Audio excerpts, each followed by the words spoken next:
Hello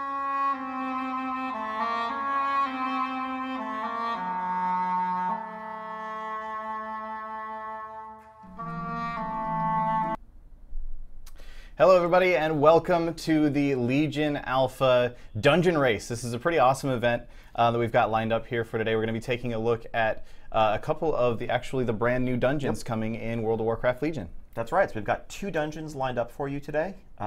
First off is going to be the Heroic Halls of Valor. It's a dungeon in the Stormheim zone, very heavily inspired by like the Viking mythology of Valhalla. Players are going to be going up in there, golden halls amidst the clouds. And while the normal mode of this dungeon has been accessible on our alpha for some time, it was actually the first dungeon we opened up on alpha. Right. This is the first time anyone's ever doing heroic mode. Yeah, so it's going to be really interesting actually to see how the teams, which we'll explain who our teams are in just a second, but it's going to be really interesting to see how our two teams approach a dungeon that they've had some chance to practice with a little bit, but it's now everything's just gotten a little bit harder for them. Exactly that. So then like from Heroic Halls of Valor, we're moving on after that to normal mode Maw of Souls, which is a dungeon set in Helheim, basically the polar opposite of the Halls of Valor. Instead of the golden heavens, you're actually in the murky, watery pits of hell. And this is a dungeon that has never before been seen. It's one of, if not the coolest looking dungeon World of Warcraft has ever had, that our artists have ever made, and I can't wait to let people get a look at it. Yeah, I've seen a couple of brief glimpses of it here and there so far, and what I have seen looks absolutely amazing, so I can't wait to not only show everybody else, but also get a better look at it myself. It's actually looking like it's going to be really, really awesome. That's the plan. So like I said, we should actually take a look at the teams that we do have lined up here today. We've composed a couple of teams of some of the top YouTubers and streamers from both North America and Europe. On the left on the screen right now, you can see our European team. We've got Trekkie, he'll be playing Protection Warrior. We've got Laws and Alex, those guys are from Fat Boss TV. I'm sure everybody's heard of Fat Boss at this point. They'll be playing Mistweaver Monk and Enhancement Shaman. And then we have Bellular, who has an excellent YouTube channel, playing a Marksmanship Hunter. And then Kelric, who's also both a streamer and a YouTuber, playing a Frost Death Knight. And then on the North American team, we have Towley. He's actually playing a Vengeance Demon Hunter. So not only are we seeing new dungeons today, we're also seeing a new class as well. So that'll be really exciting. We have Monkey-O, who rather predictably is also playing a Mistweaver Monk. We have Killers on an Outlaw Rogue. And then we have Tatva and Tovo, who you may know from Line of Sight Gaming, playing the Fire Mage and the Marksmanship Hunter. So a couple teams. I want to be clear that this is a kind of a fun exhibition event. Obviously, we didn't specifically go out looking for just World First Raiders or anything like that. Right. We wanted to grab some people that we knew would come in here. Not that World First Raiders wouldn't have fun, but like this is it's a fun event and a way to show off some of these guys' talents. But let's be clear, exhibition or not, this is going to definitively settle which continent is superior. Yes, 100%. We'll go with that. Yeah, so I guess just to give a little bit more information on the event, if you've been on the alpha today, you may have noticed it's a little bit shaky. I know our server teams are working very hard, and our development teams as well are working very hard to get everything there sorted out. But not to worry for this particular event, because these runs actually did take place. We sort of expected that something like this might happen. So these runs actually did take place a couple of days ago. We recorded those runs ahead of time just to make sure that, like, knowing that alpha is alpha, make sure that we were able to set it up in a way that nothing could possibly go wrong. Well, as little as possible could possibly go wrong. So that way we can have a great broadcast for you guys here today. Neither Josh nor I have actually seen the runs. We've actually completely shielded ourselves from spoilers. So I genuinely have no idea who's going to win. I'm experiencing it right along with the rest of you guys. Yeah, it should be pretty cool. A couple of more just technical notes. So the participants are using their characters from our alpha with whatever artifacts, whatever they have on them in our alpha. As part of our testing protocol in general, when you zone into a max level dungeon or a heroic dungeon, we scale you up to level 110. So that's basically the rule set here. It's more or less anything goes. You'll see them using their artifacts. You'll see some of those artifact abilities, and it's what a player on our alpha would experience if they went into one of these dungeons. Yep. And just to sort of drive the point of a little bit harder in terms of it being an alpha, just be aware there are very likely to be some little like visual or audio glitches as they're going through the runs. Nothing that's going to harm the run itself in any way. We made sure that that didn't happen, but there could be a little weird things here and there. It's alpha, it's testing. That's just what we've got to deal with. So I guess without any further ado, let's go ahead and get started. Heroic Halls of Valor is our first dungeon that we'll be jumping into. And here we go. You will see initially in the large section of your screen here, I believe that is the European there team. It is. Yep, the European team. And of course, we will be swapping back and forth between these two views as time progresses. You can also see in the upper right a counter that shows the current time. And in the bottom right is a counter that will increment as they kill individual bosses in this dungeon. Even from the outset, there's a very immediate difference in approach. The North American team is taking advantage of killers playing rogue to actually sap a lot of the sentry mobs here and sneak past them, while the European team is jumping right in and taking them on head on. That's certainly going to give the NA team a bit of an immediate advantage, but there's also some risk there because down the line, if they wipe, if their healer dies, someone has to release. Well, now you have a bunch of mobs separating you from your group, or that you're going to have to go through again. And so it's an upfront time savings, but it's pretty risky play. Yeah, so we can see that the North American team is actually already on the first boss, Heimdall. They're going to start being able to put some damage into him right away. Meanwhile, the European team still having to actually clear some trash and get through there to be able to catch up to them. So this could, again, it is very, very risky. Like we said before, this is heroic Halls of Valor. There's going to be a lot more damage going on. So as long as the North American team can actually kill the boss here, they'll be in a really, really good state. Yes, but if they die at all, they're going to be in trouble. Exactly. So Heimdall is, based on the mythological guardian of Valhalla, the Halls of Valor, and that's basically the function that he serves here. He has a signature horn that he blows to call down storm drakes. This is a very claustrophobic fight. You're basically trapped in a rectangular area. He calls down drakes that do strafe runs across the platform. If you get hit by one of those, you're going to have a really bad time. He throws out his weapon that also adds further area denial. The single major change on heroic difficulty as compared to normal, which the players have never seen before, is if you see those lightning vortexes that are moving back and forth across the play space after the strafe run happens from the Drake, those are not present on normal mode. That is a unique heroic mechanic. Basically, every boss we're going to see has some unique additional mechanic added on heroic compared to normal.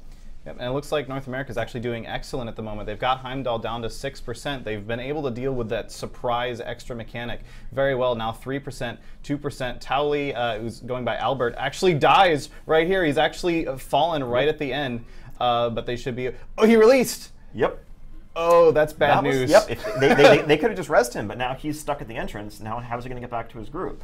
So meanwhile, obviously the European team, they're still fighting the boss, but all that time advantage that NA otherwise had, looks like they've got to go back, actually, and re-clear a path for their fallen comrade. Yeah, it'll be interesting to see if they actually try to stealth their way back and sap their way back over, or if they just kill the trash. It looks like they are going to go with the sap maneuver. It makes a whole lot more sense. Without a tank, that trash would just murder you in a hurry. But every time this happens, every time someone releases or they wipe, though, they're going to pay that cost of having to skip past that trash, and that will very quickly add up to more time than it would have taken to just kill it. Yep. Meanwhile, our European team also dealing with Heimdall very well. He is the first boss in the dungeon, so I wouldn't expect too much drama on him.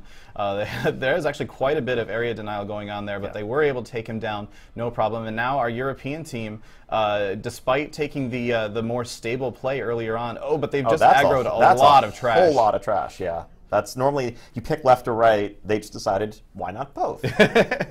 Exactly, so we'll have to see if they're able to deal with this here. Just checking in with the North American team very briefly, it looks like they have reunited with Towley. By the way, I should just point out real quick, obviously Towley is the demon hunter for the North American team. He's going by the name Albert, and for Europe, I'm a shaman OP, which I guess thanks for that. I believe that's actually Alex from Fat Boss. So, but he's a shaman. So he is a shaman. Accurate. Yeah.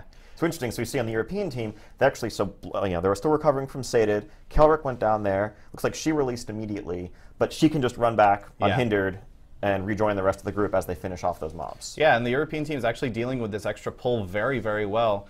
They could still be in some trouble here. Law's actually taking a lot of damage there for just a second. He's just going to go ahead and roll out of there and start to get some extra healing going off. And they have managed to clear it. It was very scary there for just a moment, but Kelrick should be able to group back up with them shortly.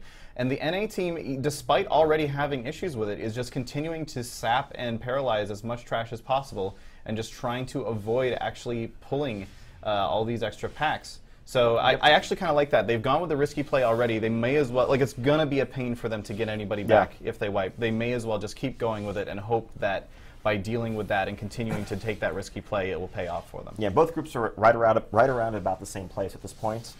They've passed through the gates at the entrance to the Halls of Valor, And really, so this is the place where the greatest Vrykul warriors ascend to spend the rest of their days brawling and feasting and doing other things that great Vrykul warriors do. So they're actually entering into what's basically this giant banquet hall, this feasting hall, and it's much more densely packed. I think they're going to find they're not really able to stealth past much of this anymore. Right. And so you see them actually having to take these mobs on and clear them out. Yeah, they did end up actually pulling those extra trash mobs in the back. They may have actually even been part of the same group. I'm not actually sure how exactly those packs leashed together.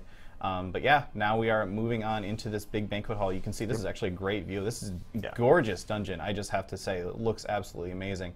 Now the European team is going to be moving in here and actually grabbing quite a large pull here. Wow, that is... Trekkie is feeling confident in his abilities.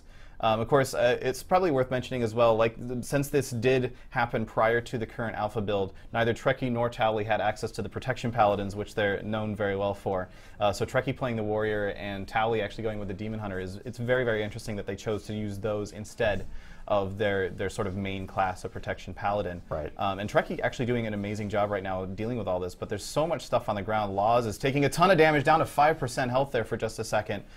Could be in some trouble, somehow keeping his team alive. As I say that, though, Bellular has fallen, and this could spell trouble. Trekkie's going to go down as well, and that's trouble for the European team. Exactly. I mean, if you're going to pull that many mobs, I mean, I know it's a standard kind of challenge mode technique from what people do on live, round up a ton of mobs. You really need a very coordinated AoE stun rotation. And yeah, I mean, if you're keeping those mobs alive long enough, they're just going to start getting casts off, and you can't keep up with that much trash at once. Yep.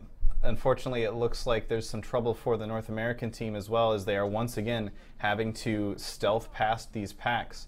I actually missed who all was sent back here. It looks like actually the whole team has gone back to the start once again.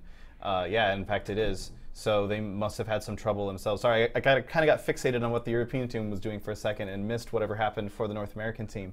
But yeah, again, having to stealth pass all this. So there's at this point, they've kind of got it down to a science. It looks like they're actually moving through this very, very quickly and able to get back to where they were just a moment ago without too much trouble. True, though still better than that would be not dying. Yeah, I mean, yes. This is a fair point. Yep. European team definitely, back where they were before, still a little bit ahead. It looks like they're taking it a bit more conservatively this time, maybe not pulling the entire side of the room at once, just getting a couple of packs. Yeah, and it looks like maybe a few of they did manage to actually kill a few of them so that they have a little bit less to deal with. But yeah, they're leaving those two guys. Exactly. You can see they're consciously avoiding getting even those two extra mobs, because I think they're realizing that, being aggressive is one thing, but if you're having to wipe the trash and run back, you should rethink your strategy. Yeah, definitely. So it's probably worth mentioning that there are 5 bosses in this dungeon, and at this point in the dungeon, you can actually go 2 different directions, if I remember correctly. It looks like both teams are kind of, we might see North America actually switch a different direction here, I'm not sure, but it kind of seems like both teams are going in the same direction and going after this boss on the left. Yes, her name is Herja, so basically you have 2 options. After defeating Himdall at the gates, you can go left towards Herja, which is basically she is one of the Valkyr, and that's kind of the Shield Maiden Valkyrie side of the Halls of Valor and that part of the Vrykul culture. Then if you go to the right instead, you actually come out into this open, sprawling hunting grounds where the greatest Vrykul warriors hunt prey to pass their time. So we will see if the North American team retraces their footsteps or if they decide to go in a different direction this time. Looks like they're actually trying to go straight up the middle. That's okay. They're just going to go ahead and pull these couple of trash packs here and go back. Probably just don't want to have to deal with them. They will have to clear those later to get to the final boss. So killing them now kind of makes some sense. It also reduces the risk of accidentally aggroing them as they continue through. Exactly. You can go left or right, but you have to clear both paths. Once you've done both, when you come back, that central gate opens, letting you access the final bosses. Yep. So at the European side of things, as the North American team finishes up that trash pack, the European team, they've actually cleared most of the way through this side. They will be getting over to Herja's area here very, very shortly.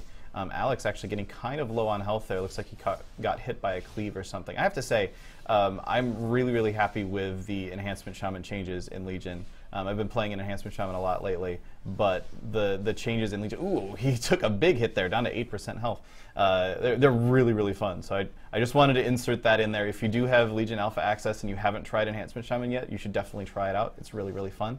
but the European team doing a great job at clearing through this trash here. They are taking it much, much more carefully. Like, they could theoretically have gone up and aggroed that extra pack in the back there. Exactly. But they don't want to risk that again. Yeah, 'cause I think my guess would be that they probably did a lot of practice runs on this dungeon on normal to kind of figure out their strat, and they're quickly finding that a lot of the more aggressive pulling tactics I bet that worked for them on normal are just getting them into too much trouble on heroic to really be reliable. So yeah, it's really interesting actually how even on trash packs where there really isn't much in the way of mechanics changes, just the fact that now this ability does so much more damage really changes the way that you have to actually approach the dungeon. You can't just say, oh, we'll just group them up and do whatever and we'll live through it and it'll be fine anymore. You have to say, all right, we need to not stand in these things. We need to avoid, like that blast of light there actually took a big chunk out of Trekkie for a second, but it looks like Laws is going to heal him up just fine.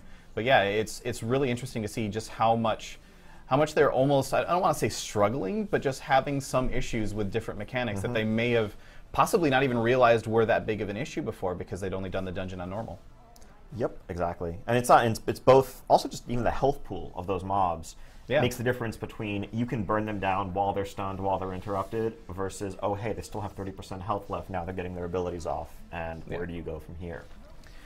Yep, it actually looks like the North American team, they're actually starting to catch back up. They've got like 2 or 3 more trash packs ahead of them still to catch up to where the European team is, but yeah. So coming back over to the European team, actually, the trash that they're fighting right now is actually really almost a precursor to the boss and a prelude to what the boss mechanics are going to be.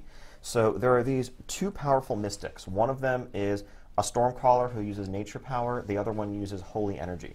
The Stormcaller has this ability that does basically zone-wide massive nature damage unless you huddle under the bubble to protect yourself from it. So it's very much a clump-up mechanic. The other mystic that they're about to go fight now, you'll see he uses holy power and has much more of a spread out and dodge these waves of missiles sort of ability. And you're going to see that coming up pretty soon. And you'll notice after the first one was defeated, the Valkyr actually came by and resurrected its spirit to continue to fight on. And we're going to see the importance of that in just a second. So yeah, there's that Sanctify ability, sending out waves of holy missiles that everyone's going to want to dodge and weave in and out of.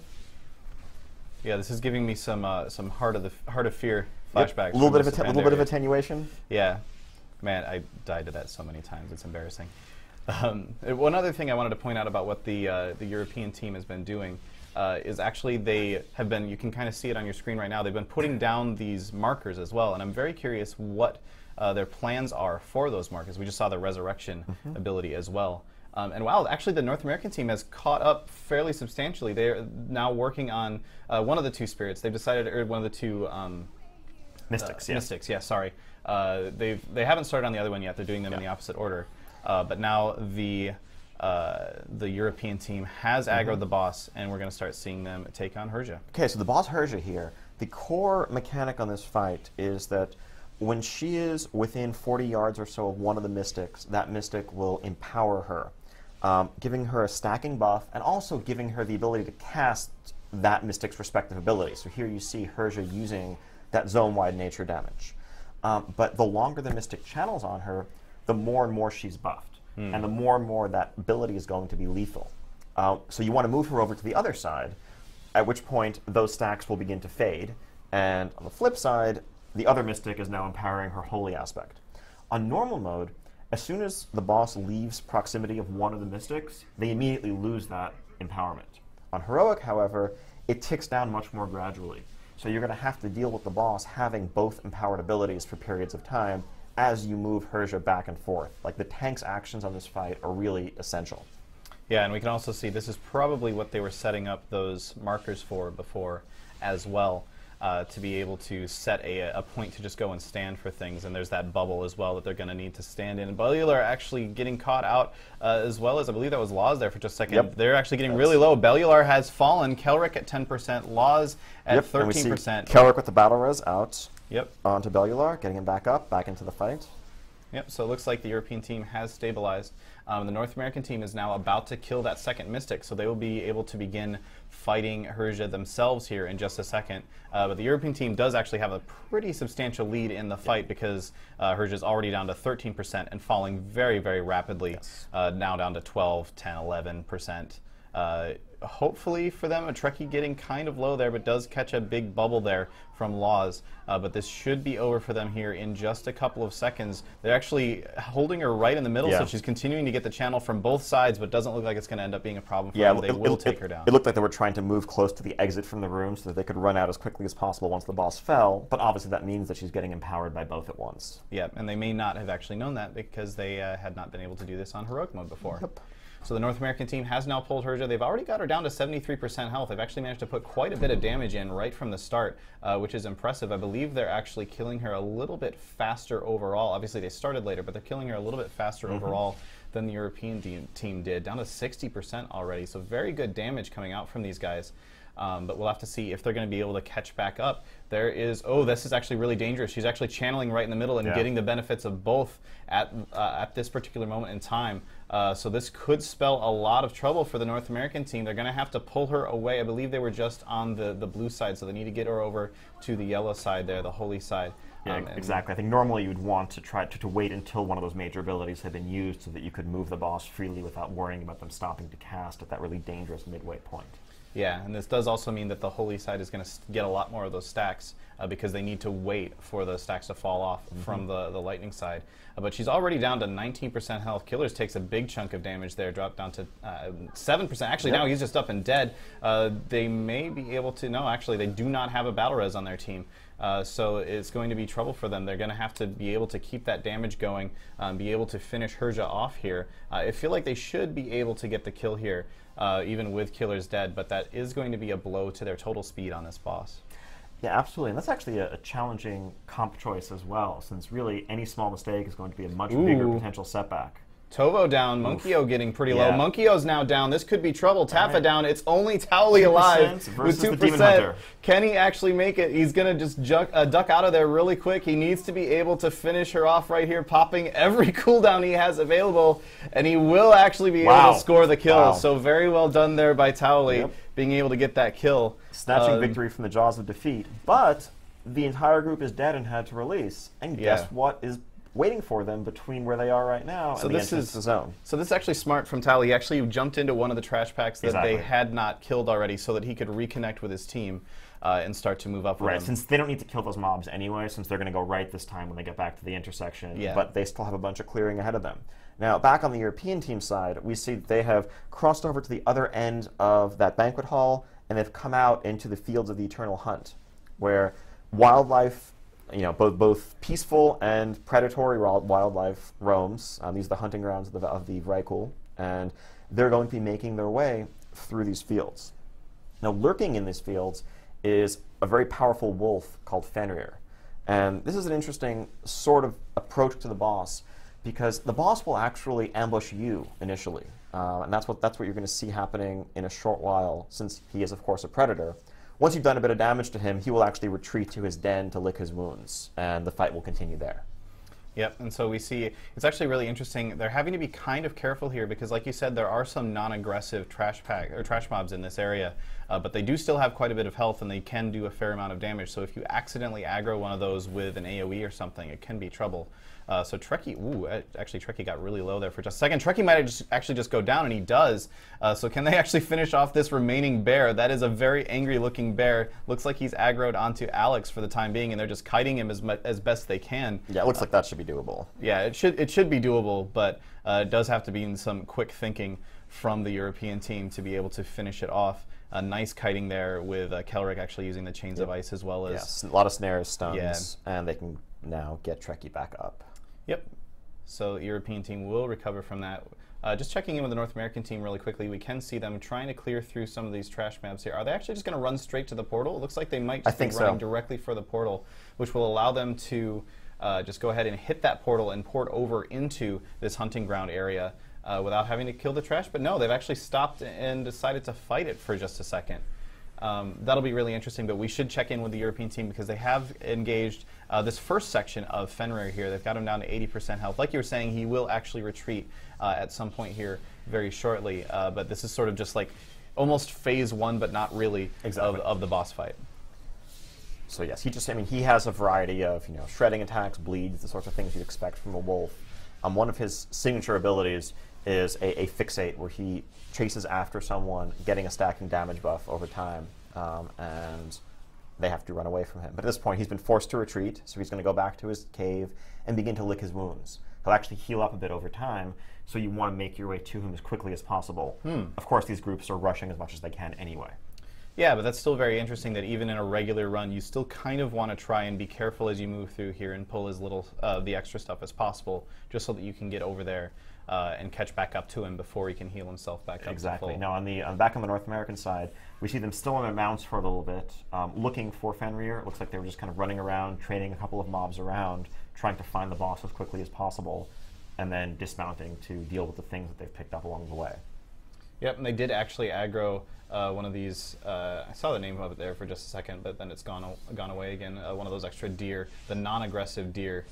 They've actually aggroed it on accident, so they will have to kill that. And like I said before, they do actually have quite a bit of health, so that's a little bit of an unfortunate situation for them. But now it looks like they're going back to their trademark trash skipping and just trying to get past as much as possible. They have located Fenrir actually in the same position as it was for the European team, so they will be able to get up over here and start aggroing or start attacking him as well, and doing their best. They've actually started to close that gap between them and the European team, but as I say that, the European team has just reconnected with Fenrir. They got back to him at about 60% health, and they're going to be able to start the final phase of the fight.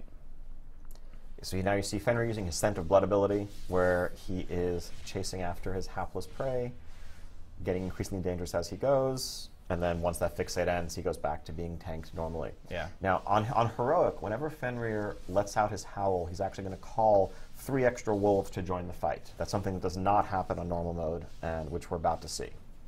Yep, there he's actually using his Ravenous Leap.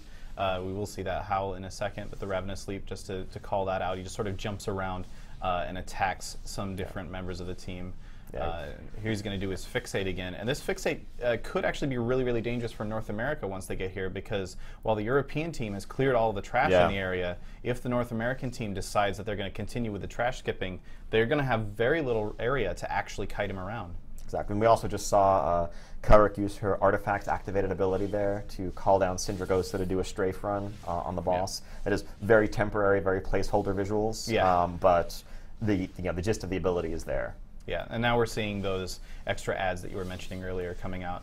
It looks like the European team has dealt with them very, very quickly. There's just one remaining, and they should be able to finish Fenrir off after that, down to 14% health. He's going to go ahead and chase after. I missed who he's actually chasing after at the moment, but that'll only last a couple of seconds, and then they will be able to reconnect onto him, and they should be able to finish him here very, very shortly. And now what we're seeing from the North American team as this Fenrir fight finishes for Europe, kind of see it down in the corner, they have actually chosen to, excuse me, actually it's flipped around now, they actually have chosen to kill all the trash in this area, which is a very, very smart decision, because like I said earlier, they will have to kite the boss around, so having that extra space to do that in will be very, very helpful. All right, so there's Fenrir down for Europe. So Trekkie just running along at 9% health. Yep. No problem, it's whatever. That's funny. So it does mean that our European team is now up by a boss kill yet again. Not by a ton, as the North American team will be on that boss here in just a second, but if the European team can sort of use this momentum to swing forward and move on to the next couple of encounters, they are now going to have to go through that central bridge area. It looks like they've already cleared that trash pack. Exactly. So once you've defeated both bosses, you actually get a huge speed boost from Odin. He has found you worthy of being his potential champions and worthy of appearing before him, so that gate opens, and players run up and cross the Great Bifrost Bridge leading to Odin's throne, as you see, framed on both sides, and they're going right to his throne room. Yeah, it's a very, very pretty section of the dungeon as well. When I ran this on Alpha myself, I actually managed to get myself killed on that bridge. I'm not entirely sure how I did that. You probably didn't go straight down the bridge, and you fell off the left or right side. So you actually have to run straight into the bridge. You have to walk in a straight line. It's a very challenging mechanic. Well, all right, fine. But checking in with North America, they are now engaged onto Fenrir. They've got him down to 25% health. He's jumping around, doing some damage to him. They had the ads up as well. Monkey-O actually is going to fall, so they could be in a lot of trouble here. Tally down to 9% health. Fenrir is still at 20% health. Tally's going to go down. Can they just manage to somehow kite through the rest of this? Tatva's dead as well. No healer, no tank, and 4 mobs running around. Yeah, not likely. This sounds like bad news.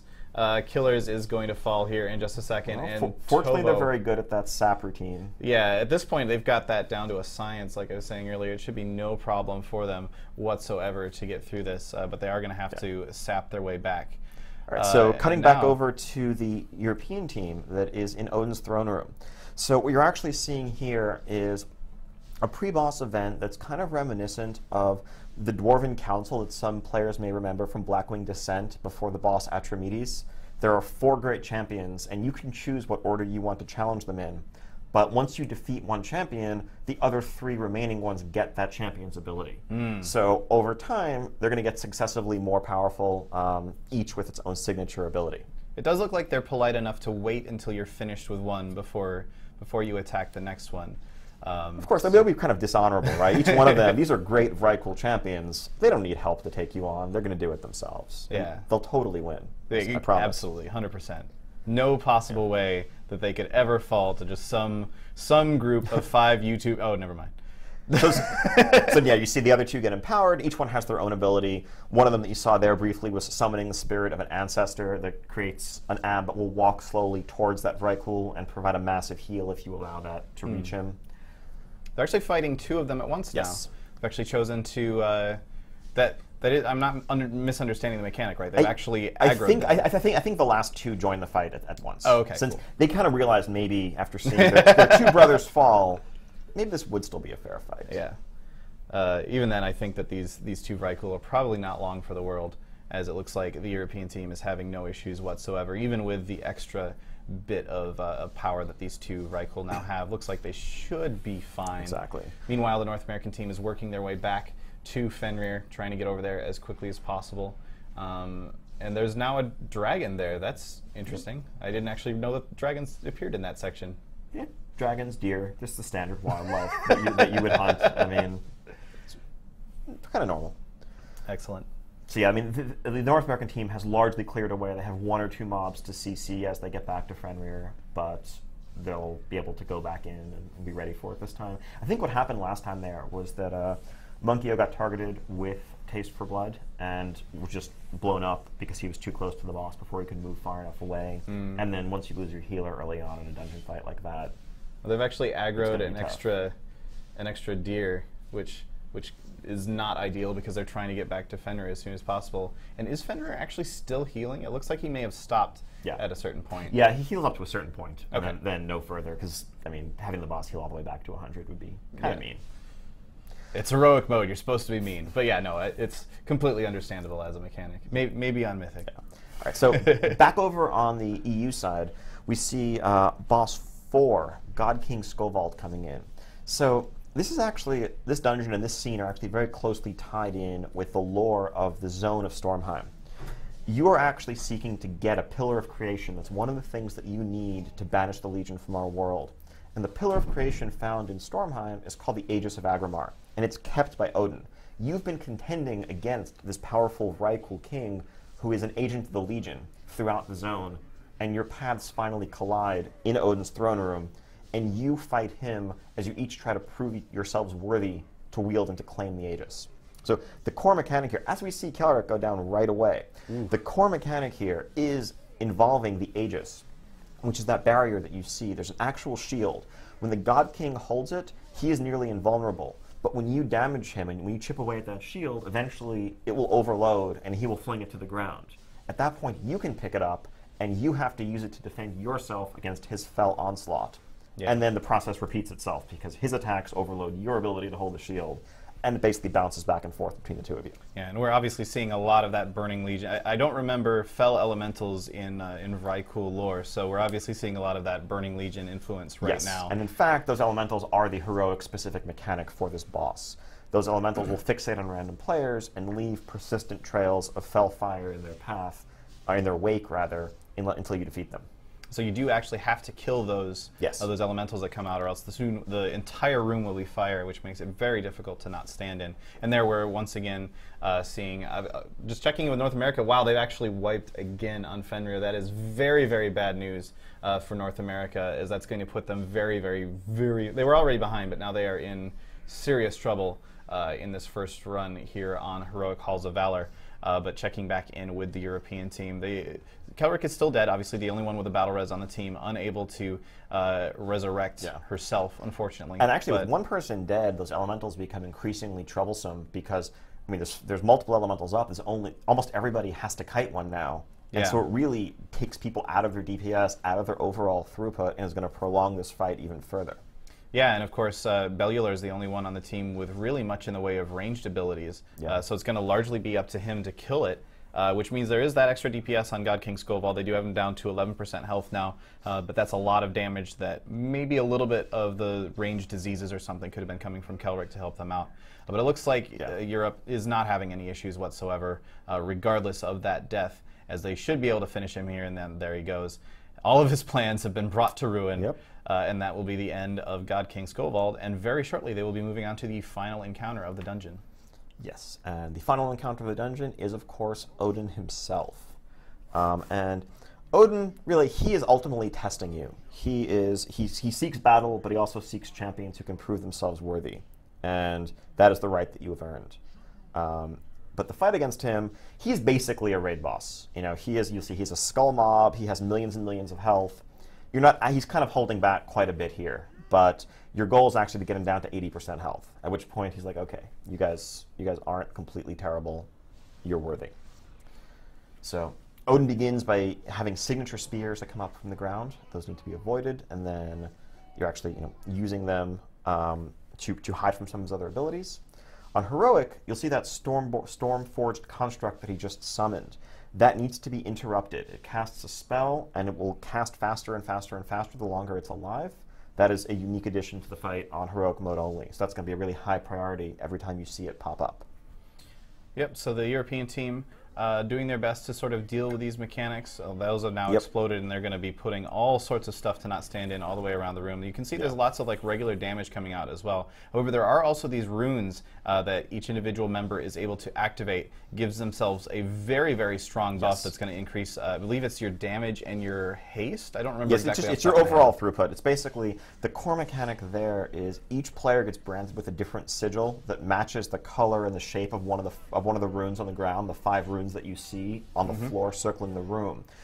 You have a few seconds while you take damage over time to run to the appropriate marking on the ground. And if you do that, it both clears your damage over time effect and gives you a really powerful transformation that increases your damage done. And that buff is going to be really essential if you want to power your way through Odin's massive health pool. Yep. There are a lot of those spears now active as well. So if they don't, they do only have to get him to 80% health, and he's getting very, very close. But that explosion does a lot of damage. Laws could be in some trouble. Gets a big heal on himself to top himself back off. But now you can see that construct is just spamming that surge ability. Trekkie could go down here. Another big heal is going to top Trekkie back off. Odin's still at 82% health. I'm entirely unsure of what's just happened here. No, you don't actually. So again, Odin's holding back a little bit. He doesn't really want to kill you. So when you would have died, one of his Valkyr actually swoops down, picks you up, and carries you off. I see. Because you've lost. But he doesn't really want to kill you. That would just be mean. Yeah. So was that actually a... That was a wipe.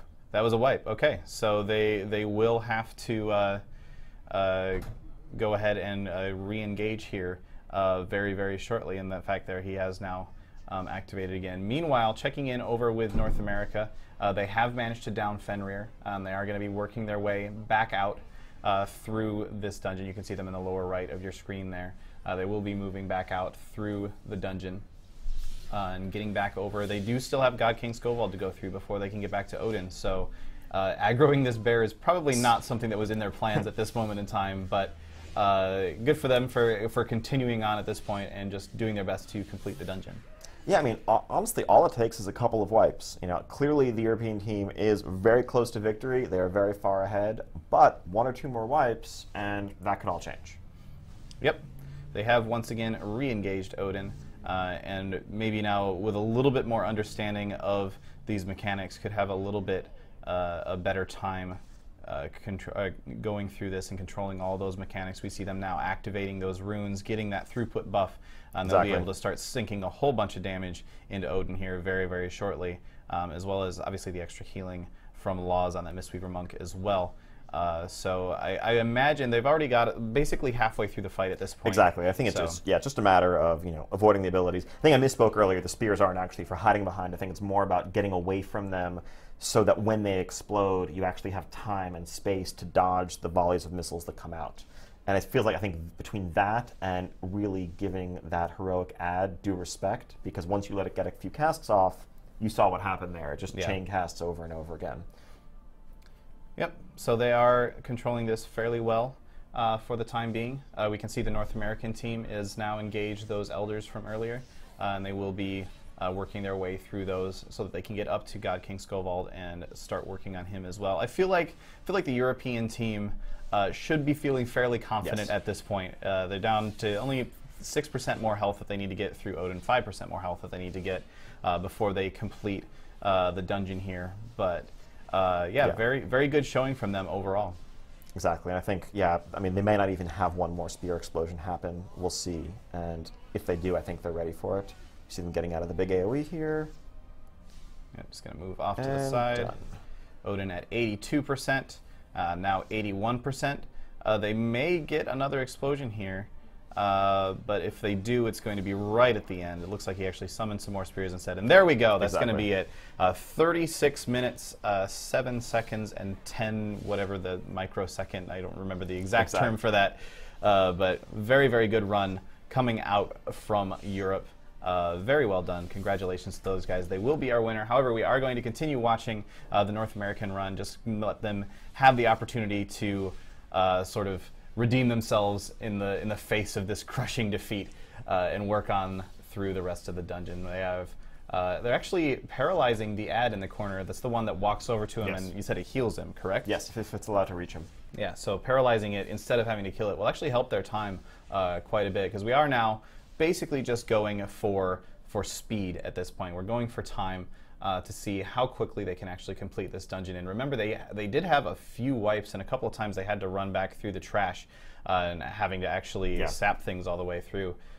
So this will be impressive regardless, just being able to, considering that none of them have run this dungeon on this difficulty before. It's going to be impressive regardless, but we'll have to see how quickly they can actually finish through the rest of this here.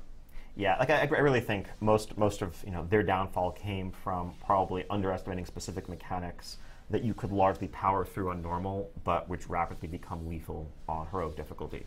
And at the very least, if they can get past Skovald, once they're in Odin, they no longer have to worry about having to run back through any of that trash that they skipped, since they're just essentially saved and they can resume right here. Yep. So they do have these two guys down at about half health. Looks like they're actually kind of cleaving them quite a bit instead of just focusing specifically on one of them. There's going to be another ancestor coming out, and I don't know that they have another bit of crowd control for that one, so it looks like they are going to switch over and actually kill that second ancestor. It falls very, very quickly, but there's a third one now as well. Nice Frost Nova there to actually hold it in place from Tatva. It's going to allow them to finish off maybe allow them to finish off this one of these two elders here. No, they're going to have to go ahead and kill that ancestor, and now they should be able to finish it off. They still have that one paralyzed in the back, but with those two ancestors now dead, they've got a little bit less to worry about. Now it's just on to this last ancestor, and once he's down, they will be on to God King Skovald. Yep, so just a few moments now, and we will see the God King come back in. It's also possibly worth calling attention once again to the fact that Towley, as Albert, is playing a class that obviously no one really has a ton of experience with at this point. And he's doing very, very well. A lot of the initial streams that I've seen of people attempting to tank on a Demon Hunter, they just kind of fall over flat in a hurry because it is a fairly technical class in certain ways to actually be able to survive through damage. So I have to give him props for being brave enough to say, yeah, you know what, Dungeon Race, North America pride on the line. Exactly. I'm going to go with a brand new class. Why not? But I mean, that said, the Vengeance Demon Hunter, with their sigils, among other utility, really lets them control the battlefield as a tank. They essentially can, clump mobs together, and I have a number of other tools that are great for trying to do this type of speed run. They're also, of course, high risk whenever you're doing that sort of thing. So right here we see them jump back in and engage the God King. Yep, they're doing, again, a pretty good amount of damage right out of the gate. I feel like their initial damage has been very, very strong, and it's probably why, up until they were struggling with Fenrir so much, the race was actually really close up until that point. Just because the amount of damage they've been able to put out, despite some mistakes on the trash packs and such earlier, has been very, very good for them. God King already down to 64% health, despite, like, obviously they have to move every time that he puts up that shield as well. They have to get around behind him, and now they're having to kill these ads as well. Nice, I believe that was the sigil from Albert, from Towley there, actually pulled a lot of those guys together, and now they're going to be stunned as well, which is going to allow them to do some, possibly some AoE onto them. Killers looks like he's over there just going toe-to-toe with them. He's actually going to kill them off very, very easily. Very well Since done. they're fixated on other players, once you get them clumped and stunned and snared, it's pretty easy for someone to just cleave them down. I think it's actually a really good point that you make about their burst on the pull. I'd be really curious to hear from both of these teams after this is done about what their strategies, about what their philosophies were coming into this and how they formed their teams.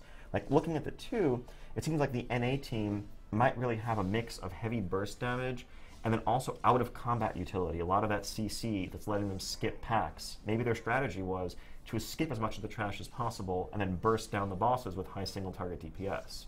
Whereas if you look at the EU team, they have a lot more control, they have in-combat utility like a battle res, and things that are going to let them be more resilient as they fight through more enemies. Yeah, it's also going to be really interesting to see how that, because I believe, I'm not 100% certain on this, but I believe they actually stick with the same team composition when they go into the next dungeon. So it'll be interesting to see, like, I feel like a lot of the issues that the North American team has had in this run has just been sort of like, okay, yeah, this is our plan, we'll go through this because we've had time to practice this dungeon, and they almost got a little bit reckless, a little bit careless sometimes. And it's the exact sort of thing we've seen in a lot of our live raid races at BlizzCon. There's always, that balance between aggressive strats and playing it somewhat conservative, and the more risks you take, it can succeed wonderfully when it pays off, but a lot of the time, under this type of speedrun pressure, you should just go with something safe.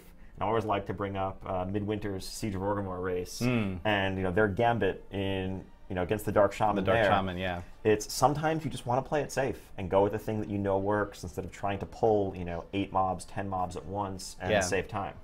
Yeah, exactly. And so going into the next dungeon, the Maw of Souls, which none of these teams have run at all before, it'll be interesting to see if the North American team plays it a little bit more safely, because they won't have been able to practice, like, maybe we can skip all these, maybe we can pull multiple trash packs. I would be truly shocked if they didn't. I think, not even necessarily knowing what a lot of the trash does, it's going to be very hard to justify just blindly pulling multiple packs. I mean, for the bosses, they can at least study the dungeon journal and have a sense of what those abilities are going to be. But when you're looking at a bunch of, cursed Vrykul, Kvaldir in front of you on the ship in the Maw of Souls, you don't know what they do. They could fear, they could stun, they could do all sorts of things that you would not want to deal with at the same time. Yep. So now the North American team has engaged Odin, and they have gotten him down to 95% so far. We actually saw, I missed exactly who it was. It may have been Killers actually just kind of hanging out for the longest time in that AoE and ducking out at the last possible second, showing maybe some of his world first race experience there and recognizing, okay, it's going to take me about this long to get over there. I'm actually getting a great view of those runes at the moment too, how there's the symbol over their heads and they're able to move over. Ooh, it looks like somebody actually missed theirs for a second. I believe that was Tatva, the mage, actually missed his rune there for a second. So that's going to hurt their damage output a fair amount. I think it was actually Monkio. Oh, so, maybe Monkio. Yeah, so maybe some of their healing, but that shouldn't be as big a deal if they play well and avoid the avoidable damage. Yeah. Makes a lot of sense. Just continuing, they do need to interrupt or kill that ad. There's the interrupt that goes out onto it, and we can see the big bubble coming out onto Towley there as well, because he did get kind of low here for a second, but now they're going to be able to continue here. Now remember, the European team did wipe on this boss at about this percentage. It was a little bit lower, but this is about where this fight seems to start to get really, really hectic if you're not able to keep up with everything. So they're spreading out once again, trying to get to all of those runes. and being able to get all of their benefits. Looks like they did get all of them this time, so that will help them a little bit with that damage and that healing as well. Odin now down to 85%, 84%. There's some more of those spears coming out, but I believe that was his first wave of spears. There will be a second wave of spears before they have to worry about the explosion. They do need to not stand in this. Yep, he just grips everybody in and then starts winding up that big AoE. You just need to run back out. Looks like they did that just fine. Yep. One of my old guildmates had a great saying that we used to quote all the time, which is how to play WoW. Don't stand in the thing, run away when the boss says stuff, and they did that very, very well. Got a final time of 44 minutes, 42 seconds exactly. So not quite as good as the 36 minutes of the European team, but it was still less than a 10-minute difference. Yeah, so once they got to those final bosses, I mean, they did one-shot Odin. They didn't have any difficulties there. They had a better time at the end, I think, than the European team, but that time lost in Fenrir's area was really, really brutal. All right, so now here we see a head-to-head comparison of how the teams fared with a boss-by-boss time breakdown. Yeah, it's actually very interesting to look at. We can see Europe actually was a little bit slower on Heimdall because of that trash skipping we saw earlier, but that was basically where North America's lead ended, because Europe was able to get a much faster kill on Herja and much faster on Fenrir. We can see they were at 10 minutes ahead actually at the time when Fenrir fell for Europe versus North America. But then North America actually did a pretty good job of catching back up from there. Exactly. Even though they obviously they were still behind at the end, they shaved that 10-minute difference down to an 8-minute difference. Exactly, they got those 2 minutes back on Odin. But yeah, really, like you said, it was that middle section where the race was won and lost. Yep, exactly. So very well played to both of our teams. Obviously, it's really, really cool to see these guys just going head-to-head in something that obviously kind of took them by surprise a little bit, like the little bit of extra damage. We do have one more dungeon, however, that we will be taking a look at here very, very shortly. I'm really, really excited for this one. Me too. So this next dungeon, this is the Maw of Souls. And the Maw of Souls is this dark, stormy, foggy area in Stormheim. And what players are going to do here, what you're going to see in the dungeon, is players are going up to this rocky outcropping amidst, Vrykul spirits and fog, blowing a horn that will summon the Vrykul ship of the dead that sails out of the mist, and they get aboard that ship where they will traverse their way through the ship and ultimately confront Helya. Now, Helya is the first of the Valkyr. She was once an ally of Odin's, once worked under Odin to create Valkyr in his service, but she rebelled against him, and essentially, there was an act of treachery, staged an uprising, she lost that fight, and she was cast down into the depths of hell, where she now collects the souls of the cursed Vrykul. She is Lady Commander of the Kavaldir, the seafaring Vrykul you may remember from the coast of Borean Tundra back in Northrend, as well as her own Valkyr. And she plots and schemes to get back at Odin to topple him from his throne. We need to go down in here and confront her in her realm. Yeah, so we're actually really getting a very serious lesson in Vrykul lore here today as well. It's very exciting. I know a lot of people, it's actually something, it's interesting, it's something I see come up from time to time is, oh, we want to know more about the Vrykul, we want to know more about the Vrykul. Well, there you go. The entire zone of Stormheim, if you want to know more about the Vrykul, Stormheim answers those questions and more. It's one of my favorite zones in the expansion. Excellent. Yeah, I'm really looking forward to seeing this dungeon as well. So let's just get into it. Let's go ahead. Without further ado. Take a look. Very first time that this dungeon has been seen outside of Blizzard Entertainment. Ladies and gentlemen, the Maw of Souls. Right, so this is a 3-boss dungeon. It's much more linear, a much quicker dungeon overall than the Halls of Valor, which had that sprawling, non-linear structure to it. But as you see, as I mentioned, the initial part is this rocky outcropping. They're working their way up towards the first boss as Kavaldir stand by and bar their path. Yeah, this is, I think it's very interesting that the North American team still elected to sap some trash and run past it. They're like, never been here before, no idea what this thing does, let me sap it.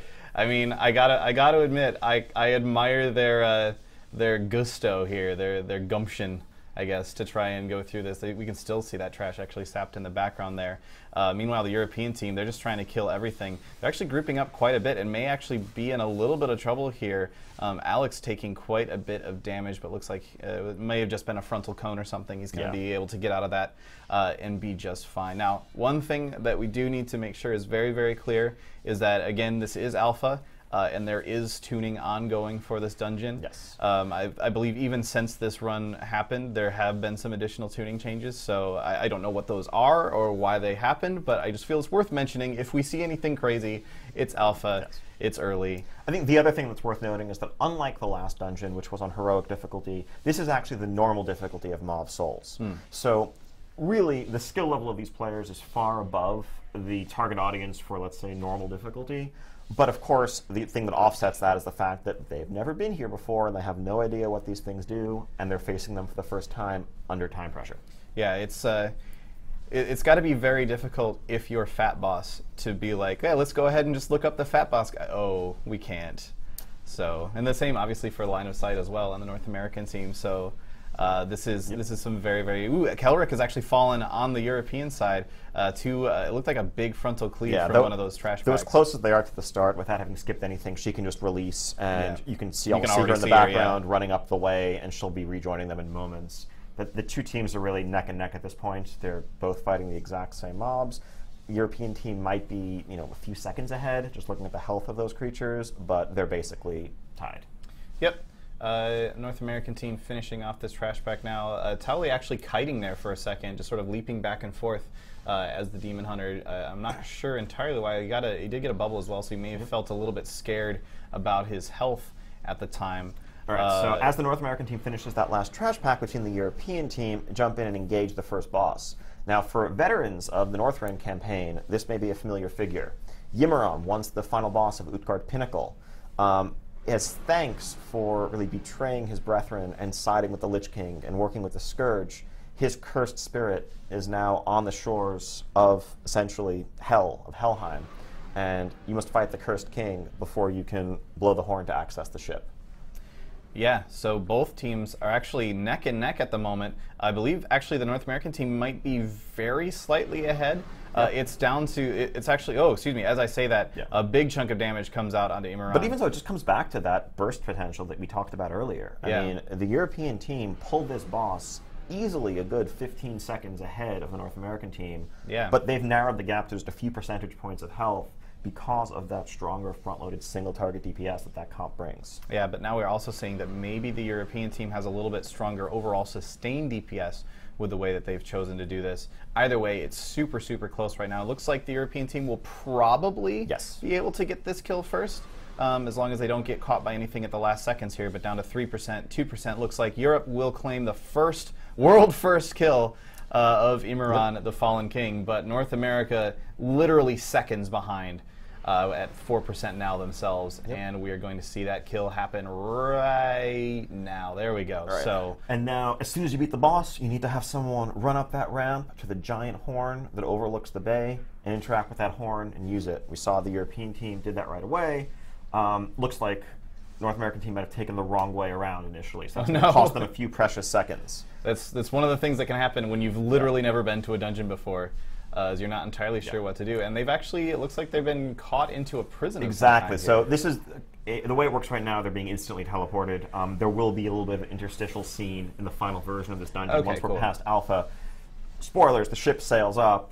Someone comes out and imprisons you and brings you on into the hold of the ship, essentially as cargo. Okay, so we're now precious souls. We're now in the depths of the ship, and obviously this is the living in the land of the dead. So the fact that you are alive means you're very, very precious to these people. This makes a lot of sense, and it's very cool setting for a dungeon, I have to say. So now, as I said, we are in the depths of this ship and just working our way through here. It's almost kind of maze-like here. Are there multiple paths, or there's a couple of different paths. They all lead to the same place. It's like you said, it's definitely the very closely packed, cramped underquarters of this ship. You see, water leaking from the planks in the roof. Even if you look at the walls, you can see there's almost a rib cage that this ship is made of. And the ship itself is actually crafted from bone and sinew and materials like that. Because really, you're not going to build a ship of the damned out of wood. You've got so many dead things around to build stuff out of. Why would you build things out of wood? Yeah. So it's actually really hard to tell exactly how things are shaping up. I believe I see in the distance on the North America side, I see the giant that the European team is currently facing. So it looks like North America still just a few seconds behind, but again, just those few seconds. Trekkie actually having to get a big bubble there from Laws. Lots of damage coming out from this giant. You saw right before that he held up Neltharion Shield, his artifact, both for defensive purposes and to do the powerful frontal cone that the artifact uses when activated. It basically shoots the Shadow Flame Dragon Breath. But yeah, those... Ooh, Laws might go down. Laws will go down. That's bad news for Team Europe, as their healer has fallen, and I'm not sure exactly where he will port back to. North America has now engaged this same giant. And now Alex has fallen on the Europe side as well. This could actually be a lot of trouble for Europe right here. Bellular down super low. He could fall as well. They do actually manage to kill off that remaining bits of trash and avoid wiping entirely and having to kill it back from full health. But this is going to set the European team back and could be an opportunity for the North American team to catch back up. Exactly. You saw that Lantern of Darkness ability that those patrolling Vrykul use. That's actually tremendously dangerous. It's just the crackling purple lightning that you saw doing consistent AoE damage. Those aren't too bad if you're focus firing them down. I actually think of it as kind of reminiscent of the large Voidwalkers in Shadow Moon Burial Grounds, where, you know, fighting one of them at a time is not too bad. But if you have it going on while you're dealing with other mobs, and that AoE damage is on top of other things, it's a tremendous amount to handle, and you saw they couldn't quite keep up. Yeah. Looking at North America, they have now downed that giant, but now I believe that's that same mob they've just now aggroed. It's just patrolled onto them that's going to be doing that big purple lightning, the Lantern of Darkness. Yeah, there it is. So we'll have to see if North America can deal with that better than Europe did. Looks like they have managed to come out of that with all their teammates still alive. Again, I should mention, even though this is normal mode, there is still some tuning to take place. So if we switch back over to the European side, we see them emerging from the below decks area of the ship, actually out to the surface. Oh, that looks amazing. Pretty much. I've never seen this before, so this looks amazing. As you look around, you are in the midst of the stormiest of seas, sailing on the way to Helheim. And yeah, it's a pretty spectacular backdrop. All right, and we've now engaged a boss that goes by the name of Harboron. And I have, again, never seen this before. No idea what's about to happen. Apparently there's a shackled servitor that they have to kill? Yes, so Harboron is basically, he's a keeper and a harvester of souls, you see with his scythe. Actually, if you look like in the inner folds of his cloak and underneath his cape, it actually, the material is made of stars. It's actually kind of reminiscent of Algalon. Maybe there's some connection there, similarly to how, you know, Odin and, as we'll see, Helia are reminiscent of some of the keepers that we saw in Ulduar. But yes, the Shackled Soul ability, he's actually picking one particular player, and that player suffers tremendous damage over time, while Shackled Soul effigies of them need to be killed to prevent that player from dying to that damage. And here we see, as the European team has Harboron down to around 50%, the North American team is now making their way out above decks and will be jumping into that same encounter. This is now the second time I've seen that sort of emerging from the depths of the ship into this rolling ocean thing, and it still looks really, really cool. That is, I have to give massive props to our environment and art teams. That looks amazing. Our dungeon artists and our effects artists work together really closely to create this effect, but also to kind of sell this moment of emerging from beneath, you know, beneath decks. There are hints when you're down below. Now that you know where you are, you might see movement if you look out between planks and the edge of the ship, or see the water dripping from above, but you don't quite know what you're going to come out into until you do it and you have that big reveal. Yeah, that looks really, really cool. So checking in with Europe, Harboron now down at 13% health. He's trying to do as much damage as he can here, but does not look like he is long for this world, let alone the one that he currently resides in. So he will go down. I don't know how you kill someone in the land of the dead, but they managed. They did. So we'll have to ask them how afterwards. But I think in keeping with, I think what's going to be a consistent theme here, I would expect both of these groups to have more difficulty with the trash than the bosses, because after all, this is normal difficulty. And the bosses have a dungeon journal that can explain their mechanics, so they've probably been able to strategize and largely prepare for what they're going to be seeing. Whereas every new trash mob that they see is going to be doing something that's likely to catch them by surprise. Yeah. When you can look through the dungeon journal and say, okay, yeah, these are these abilities, here's how we deal with them, that's one thing. But when you get to a trash mob and it says bone-chilling scream, I don't know what that is. How do I deal with that? Apparently they're just going to stun them and not, but yeah, it can be something that's very, very difficult. It's actually something, even when you're like a serious raider, you can have more trouble sometimes with the trash than with the bosses, because you get to a pack that you just don't know how to deal with yet. Exactly. See, the North American team having no trouble with Harboron either, and they're soon to be finishing him off. Yep, and they've actually, I keep saying this, but I think they have actually managed to kill Harboron a little bit quicker. It's not by much, if so, and we will get those full correct times once they've actually finished him. Excuse me, once they've finished the dungeons. But yeah, they are going to be able to finish off Harboron and begin catching up as best as they can to the European team. It does feel like overall the European team's lead is a little bit bigger than it was earlier on. Yes. So I suspect a lot of that is possibly just being able to kill these trash packs faster. Like you said, the trash packs can actually be more difficult than the bosses for something that you've never seen before, but you've been able to read the dungeon journal. So we'll have to see how these teams can continue to move through these dungeons. Looks like Europe is doing a pretty good job right now of just constantly stunning, using AoE stuns and everything they can to be able to keep these guys from being able to use any of their abilities, which honestly makes a whole lot of sense. Exactly. If you don't know what they do, then... Yep, and interrupts are really on point. I mean, consistently, if you just watch the cast bars here, almost every cast that's interruptible is getting interrupted by somebody. Again, if you don't know what the high threat abilities are, what the less dangerous abilities are, err on the safe side, kick just everything you can possibly kick. Yeah, and they've been doing a great job of that so far. I'm actually very uncertain what's happening right now on the North American side. They seem to just be kind of standing around for a second, maybe trying to, again, this is the first time they've seen this, maybe just having a little bit of a discussion there to go, okay, do we think that we can take 2 pulls? Right. And that's what they've done. They're going to try it, and we will find out if they can take 2 pulls. If they can, they could definitely narrow the gap here. Which you see the European team has cleared out most of those upper decks, and they are fighting essentially the captain of the ship, a bit of a lieutenant, that is going to guard the way down to Helya below. Ooh, North American team in some trouble here. Their tank has fallen. It looks like the answer to the question of can they take 2 packs is no. I think the answer was that they could take 2 packs, but not when one of those mobs fears and sends you into a 3rd pack. Yeah. I kind of feel like 3 packs may have been a little bit too much. And again, from that's North just America. a product of not knowing what those mobs do, right? Yep. If you know they fear, you probably would have pulled them back so that, okay, fear's going to happen, but it's not going to send you into extra things that you're not ready for. So now we have them moving. I just realized that most of them are playing gnomes on the North American side, which is kind of amazing. But the European team, so, I think you're about to say, exactly. They've now they are looking down at the front of the ship. They're about to, I think they're probably wondering, all right, is it safe to jump? Yes, it's safe to jump. And here they go. And Helya herself comes out, sick of your interloping, and she's going to confront the adventurers who have dared to venture into Helheim itself.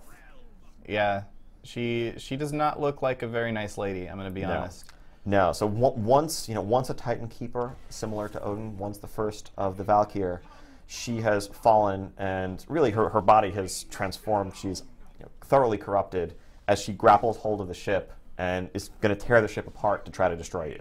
Yeah, we're actually seeing those tentacles popping up through the actual deck of the ship here. Yes, and those will leave permanent holes in the floor of the ship. Every time one of those tentacles pops out, you will see there is a hole in the floor because, well, the tentacle just ripped it apart. Yeah, which kind of makes me wonder the wisdom of actually killing those tentacles. I kind of feel like they have to, but at the same time, like, it may be the only thing that's actually plugging up those holes. If we're getting extremely serious about physics here, but... The Naglfar, the Ship of the Damned, may not be the most seaworthy of vessels, but it somehow manages. But actually, no, they do have to kill the tentacles, because you actually can't damage Helya directly during this phase of the fight. By damaging her tentacles, each one that you destroy is actually lowering her health by a certain percent. Once you've killed enough tentacles, well, we'll see what she does next. That's very, very ominous. I have a feeling that you know what she does next. I couldn't possibly imagine. All right, so we'll see what happens there. Meanwhile, checking in with the North American team, they are being a lot more careful with their trash clear here, moving their way back through here. There was that fear for just a second, but there's someone's channeling a whirlpool of souls in the corner that's doing a lot of damage. Killers actually got very low there for just a second. But checking back in with but back to the European team. So yes, Helya actually submerges and begins tearing the ship apart with tentacles, and then that's what happens. Okay. She is willing to destroy her ship if it will bring you to your doom. Wow, she is really, really upset with you. And so now at this point, players have to deal with a lot of the same mechanics from the first phase. Tentacles are still erupting from the ground. There's still a lot of area denial things to avoid, but you have about half as much playable space as you did last time. Okay, so yeah, the things just got turned up to 11, basically. Yep. Europe seems to be doing their best to try and keep these tentacles under control, but you can see from this angle, actually, you can see those holes in the deck. They're actually, you just cannot stand there. Correct. So that's making it very difficult to avoid all of these other things going on around. So yeah, this fight looks fairly intense at this particular moment in time. Yeah, I think overall, this is one of the, in terms of, you know, just production values, in terms of how epic it is, as far as dungeon fights go, this fight, I think, would be at home in a raid. And it's really awesome that we're able to bring it to just a dungeon encounter for everyone to see when they go to the Helheim dungeon. Absolutely. This looks amazing. I cannot wait to try this dungeon out for myself. Now, she's actually disappeared for just a second. Is this just sort of a survive for a little while? She's submerged again. Yes, and again is, you know, more tentacles, a lot of dodging. It's just kind of a general avoidance phase. Okay. Then she reemerges. However, similar, slight spoilers here, but what you'll see in a moment, similar to Odin, Helya is a being of truly great power, and you're not actually going to kill her here. She is, you know, fighting you, but there's more to her power than you're going to see. Ultimately, the most you can do is drive her off. Okay. Kind of similar, I mean, it obviously fits in very well with that sort of sea monster theme as well. Like, you don't actually kill the white whale, you just have to try your best. So anyway, that's going to be the complete run for Europe, and they are going to get our faster time once again, 17 minutes, 22 seconds.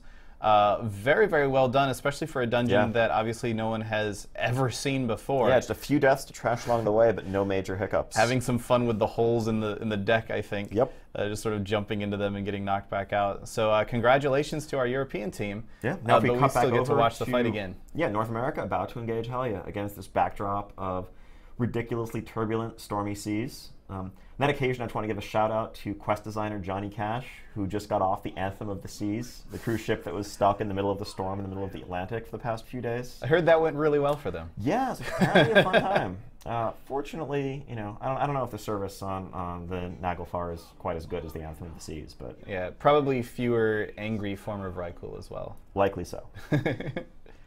All right, so North America has now engaged the encounter here, and they're going to start working their way through those tentacles. That was actually an amazing shot that our camera person just got there, with the tentacle bursting up through the underside of the deck. There we go. Exactly.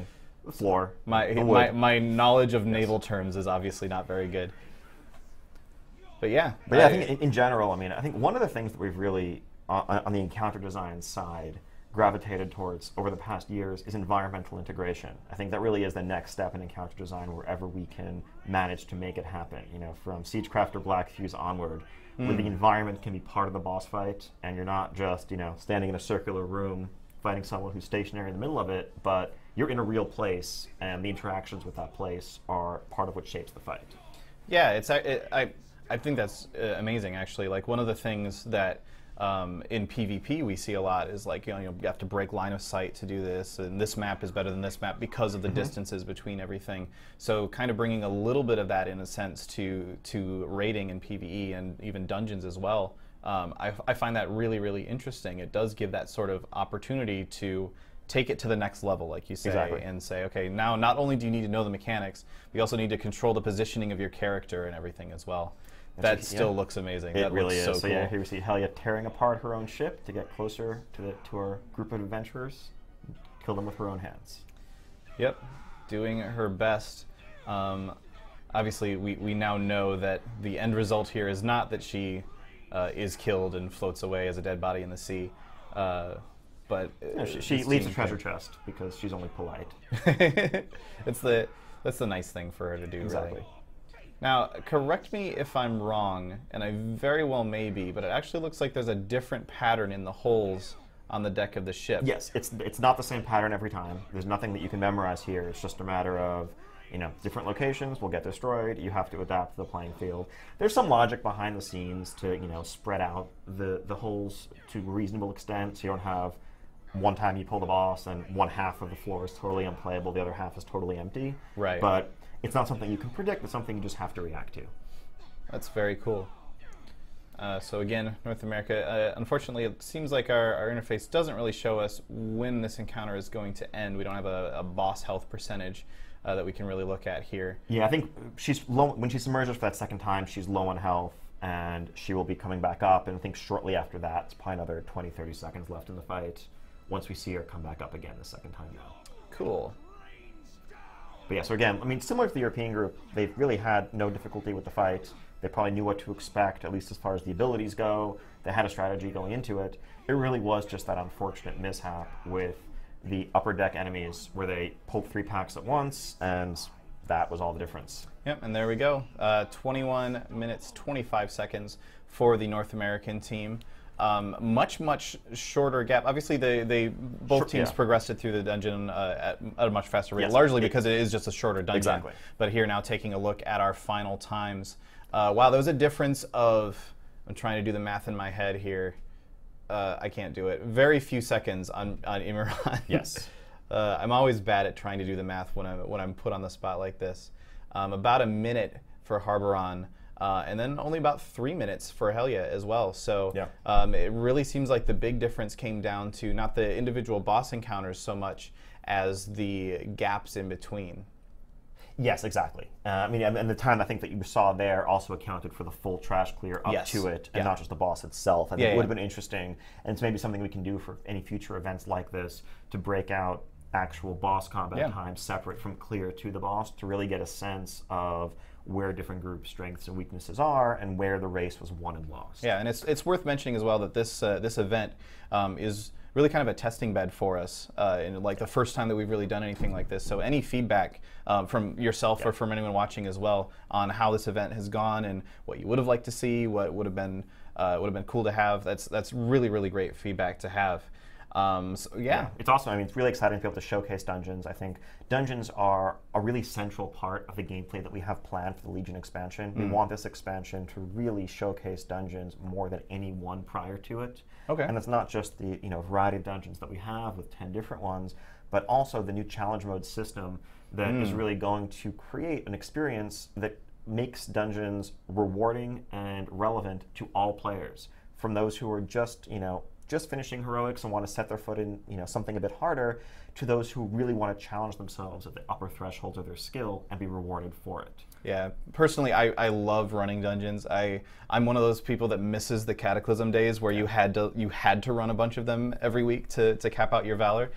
So I love dungeons. I'm really looking forward to that challenge mode system. It sounds like a lot of fun. It's just right up my alley for that sort of like, I'm just gonna hop on WoW, run a few dungeons here and there, see what we can do. Exactly, and it's like that's one of the most fun parts of the first few weeks of a new expansion, and we want to keep that for the entire expansion. There's no reason it needs to just last a few weeks.